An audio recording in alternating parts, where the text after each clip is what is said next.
Peoples party اور نون league میں آزاد کشمیر میں تحریک عدم اعتماد لانے پر اتفاق۔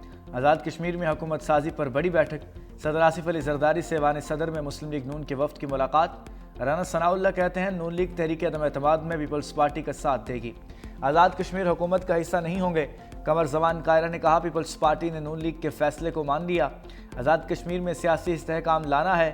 احسن اقبال بولے نون لیگ اپوزیشن میں بیٹھے گی، موجودہ سیٹ اپ عوام کی امیدوں پر پورا اترنے میں ناکام رہا۔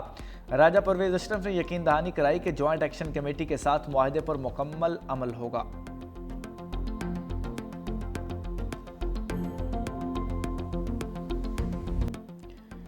پاکستان کی معاشی مشکلات، سعودی عرب مدد کو آ گیا، پاکستان کو $1 ارب کی آئل فیسلٹی فراہم کرنے کا فیصلہ۔ وزارت خزانہ حکام کے مطابق سعودی عرب رواں مالی سال پاکستان کو آئل فیسلٹی دے گا جو $290 ارب کے مساوی ہوگی۔ ریاض $5 ارب کے ڈپازٹس بھی رول اوور کرے گا، $2 ارب دسمبر جبکہ $3 ارب قرض جون 2026 میں واجب الادا ہے۔ رواں مالی سال کے پہلے 3 ماہ میں $30 کروڑ کی آئل فیسلٹی ملے گی۔ سعودی عرب نے پاکستان کو $5 ارب ٹائم ڈپازٹس 4% شرح سود پر دے رکھے ہیں۔ سعودی عرب ان فنڈز کی ادائیگی ہر سال رول اوور کرتا ہے۔ فیلڈ مارشل سید عاصم منیر اردن کے شاہ عبداللہ دوم سے ملاقات، کہا پاکستان اردن کے ساتھ برادرانہ تعلقات مزید مضبوط بنانے کے لیے پرعزم۔ فیلڈ مارشل کا پاکستانی عوام، حکومت اور فوج کی جانب سے نیک تمناؤں کا پیغام۔ ISPR کے مطابق شاہ عبداللہ دوم کی پاک فوج کی پیشہ ورانہ صلاحیتوں کی تعریف، دفاعی تعاون کو مزید فروغ دینے کی خواہش کا اظہار۔ فیلڈ مارشل کی اردن کے chairman joint chiefs of staff major general Yusuf Ahmed Al-Hunaiti سے ملاقات، جنرل ہیڈ کوارٹرز پہنچنے پر گارڈ آف آنر پیش کیا۔ میجر جنرل یوسف نے علاقائی امن میں پاک فوج کے کردار کو سراہا۔ فیلڈ مارشل سید عاصم منیر کا اردن کے ساتھ دفاعی شراکت داری بڑھانے پر زور۔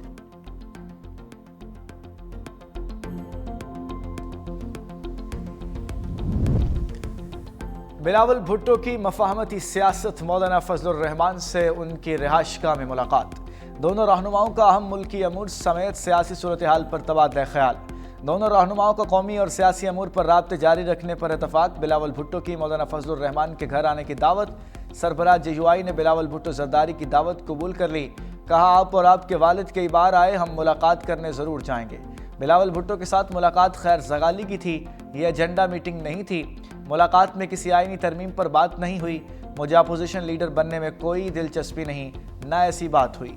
ہمیں معلوم ہے ہمارے پاس کتنے ارکان ہیں، اہم ارکان کے ساتھ اپوزیشن میں رہیں گے۔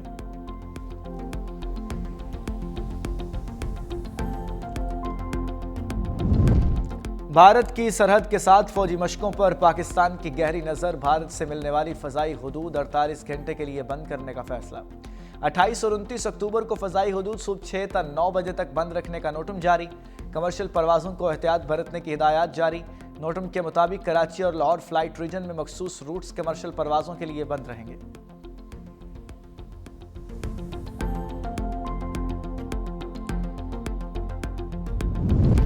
وزیر اعلیٰ خیبر پختونخوا سہیل افریدی سے corps commander Peshawar lieutenant general Umar Ahmed Bukhari کی ملاقات۔ صوبے میں امن و امان کی مجموعی صورتحال پر بات چیت، صوبے میں دہشت گردی سے نمٹنے کے حوالے سے اقدامات زیر غور آئے۔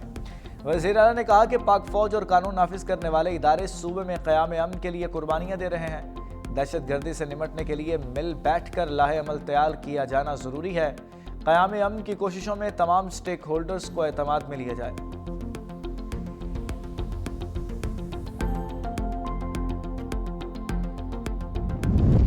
مرکزی بینک کا شرح سود 11% پر برقرار رکھنے کا اعلان، رواں مالی سال کی تیسری مانیٹری پالیسی جاری کر دی گئی۔ اسٹیٹ بینک کے مطابق افراط زر کی موجودہ سطح اور سیلاب کے باعث شرح سود برقرار رکھی گئی۔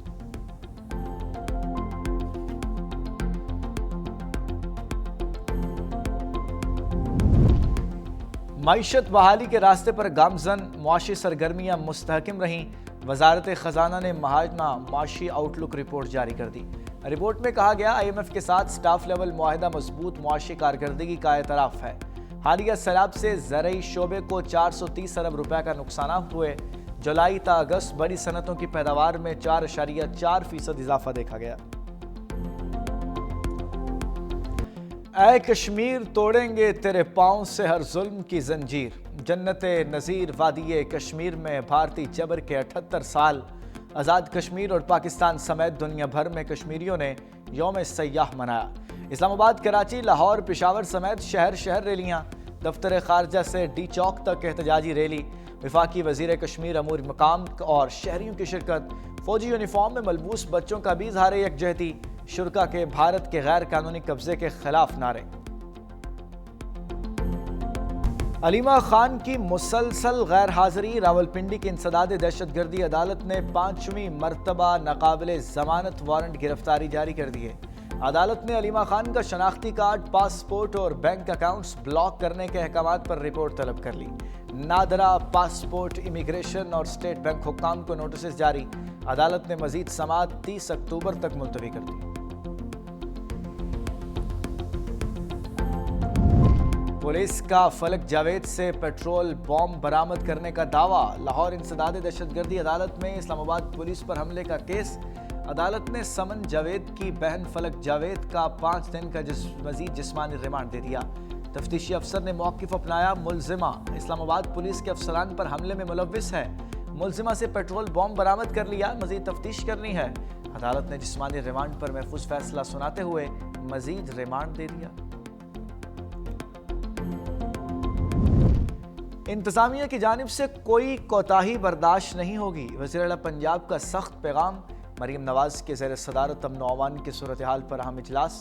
وزیر اعلیٰ پنجاب نے کہا، عوام کو سہولیات کی فراہمی میری ترجیح ہے، لوگوں کا اپنے اداروں اور حکومت پر اعتماد برقرار رہنا چاہیے، امن و امان کی صورتحال میں بہتری کے اقدامات کر رہے ہیں، صوبے بھر میں 65,000 مساجد کے اماموں کو وظیفہ ملے گا۔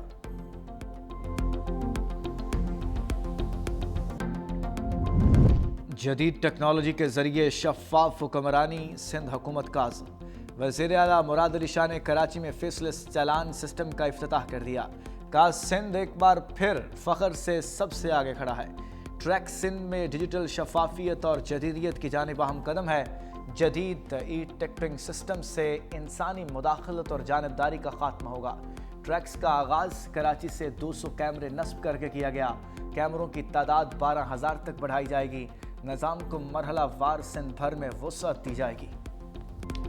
سینئر وزیر سندھ شرجیل انعام میمن کی جانب سے معروف اینکرز کے اعزاز میں خصوصی ضیافت، پیپلز پارٹی کی مرکزی رہنما فریال تالپور، ندیم افضل چند، نیر بخاری، قمر زمان کائرہ بھی شریک، سیاسی صورتحال، جمہوری عمل کی مضبوطی، میڈیا کی آزادی اور درپیش چیلنجز پر تفصیلی گفتگو۔ فریال تالپور نے کہا، پیپلز پارٹی میڈیا کے ساتھ ہر ممکن تعاون جاری رکھے گی۔ سینئر صوبائی وزیر شرجیل میمن نے کہا، شفاف معلومات اور عوامی آگاہی کے لیے حکومت سندھ ہر ممکن تعاون جاری رکھے گی۔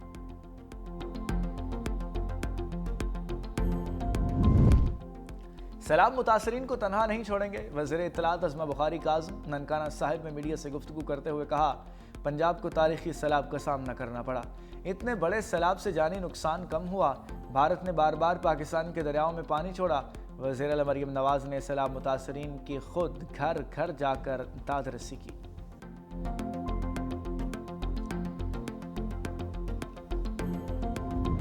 صحافی امتیاز میر کے قتل میں عالمی دہشت گرد تنظیم ملوث نکلی، وزیر داخلہ سندھ یاور حسن لنجار کہتے ہیں، امتیاز میر کے قتل میں ملوث 4 ملزموں کو گرفتار کر لیا، تعلق بین الاقوامی دہشت گرد تنظیم سے ہے، پڑوسی ملک سے اس تنظیم اور 4 ملزموں کو ہینڈل کیا جا رہا تھا، وفاقی اداروں نے پولیس کے ساتھ مل کر تحقیقات کی۔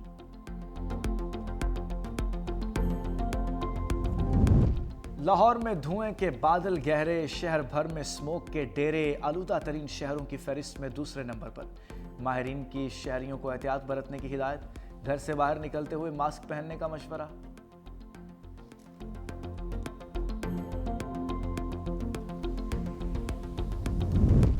کسانوں کو فصلوں کی پیداوار بڑھانے کے لیے جدید مشینری فراہم کی، سینئر وزیر پنجاب مریم اورنگزیب کہتی ہیں، کسانوں کو کاشتکاری کے لیے جدید زرعی آلات فراہم کیے گئے، کسانوں کے فائدے کے لیے سپر سیڈرز کی تعداد بڑھا رہے ہیں۔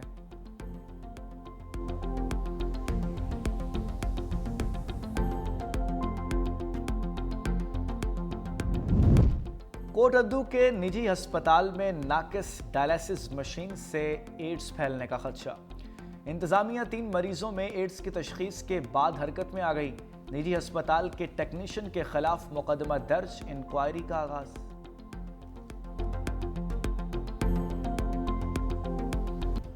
امن معاہدے کی خلاف ورزیوں پر امریکی حکام اسرائیل کا دفاع کرنے لگے۔ امریکی وزیر خارجہ مارکو روبیو کہتے ہیں غزہ میں اسرائیل کے حالیہ حملے جنگ بندی کی خلاف ورزی نہیں، اسرائیل نے اپنے دفاع کا حق ترک نہیں کیا۔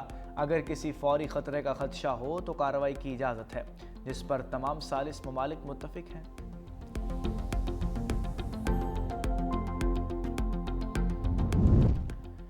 امریکہ نے غیر قانونی طور پر ملک میں داخل ہونے والے 54 بھارتیوں کو ڈیپورٹ کر دیا۔ میڈیا رپورٹس کے مطابق ڈیپورٹ ہونے والوں کا تعلق بھارتی ریاست ہریانہ سے ہے اور ان کی عمریں 25 سے 40 سال کے درمیان بتائی گئی ہیں۔ حکام کے مطابق یہ نوجوان انسانی اسمگلروں کی مدد سے امریکہ تک پہنچے تھے۔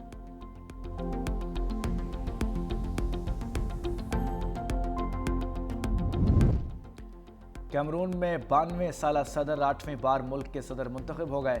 الیکشن کمیشن کے مطابق پال بیا نے 53.6% ووٹ حاصل کیے۔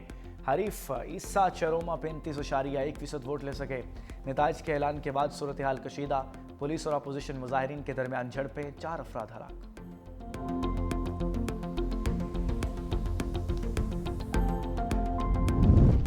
جنوبی افریقہ T20 کا پہلا ٹاکرا آج راولپنڈی کرکٹ اسٹیڈیم میں کھیلا جائے گا۔